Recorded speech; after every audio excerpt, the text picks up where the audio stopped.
Βρισκόμαστε στο φίλο μας τον Τένιο. Εδώ βλέπετε απέναντι. Αυτή είναι η κυρία, εκεί είναι η Πάολα. Έλα φίλε μου. 50 κόκκινα. Βλέπουμε το φίλο μας εδώ τον Τένιο. Βγάζει τα κοκκινάκια έξω. Βγαίνουν και βγαίνουν ατελείωτα τα κόκκινα. Ο φίλος μας ο Ντένις έχει κάνει κλωνοποίηση, εδώ βλέπουμε. Ξεκίνησαν κύριοι, ναι. Ναι κύριοι, έφυγαν τα κόκκινα.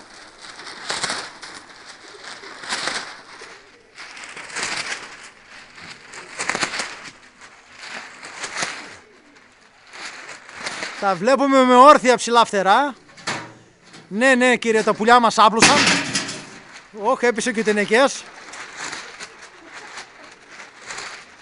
Τα πουλιά απλώνουν και βλέπουμε το λαλά που έχουν. Τα πουλιά, ναι, όντως κεντάνε.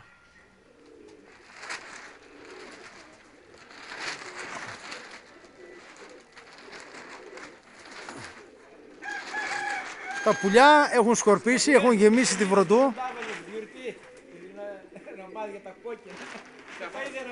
Στέφανος, μήπερα. Το βρήκες γουζάνι.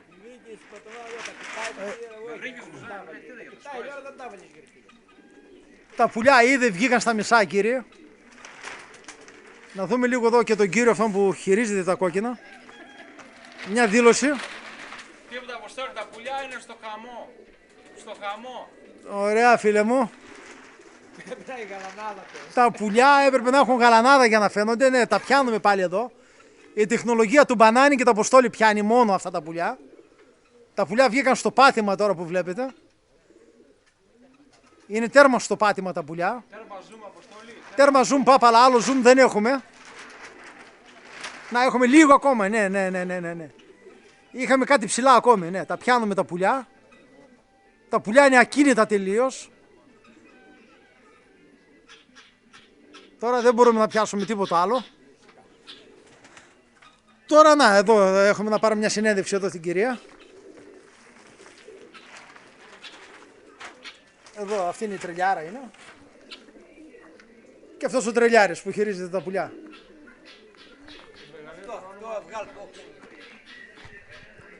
Τώρα που κάταρε. Μια δήλωση κύριε Τζοφ.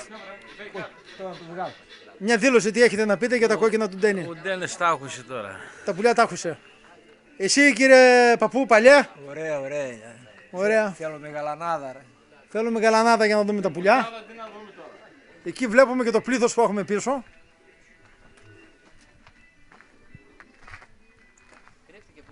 Έχουμε ένα καλό κρέφτη, είναι κρυμμένος. Είναι ένας κρυμμένος εκεί. Είναι κρυμμένος ο κύριος Ρούλης, ο αργυροπουλίτης. Είναι πολύ φτυράτος εκείνος. Ρούλη, βγες έξω αγόρι. Κύριε Νίκο, τι έχεις να πεις για τα πουλιά. Πολύ ωραία. Πολύ ωραία τα πουλιά. Με τέτοιο καιρό πολύ καλά. Πολύ καλά, ναι.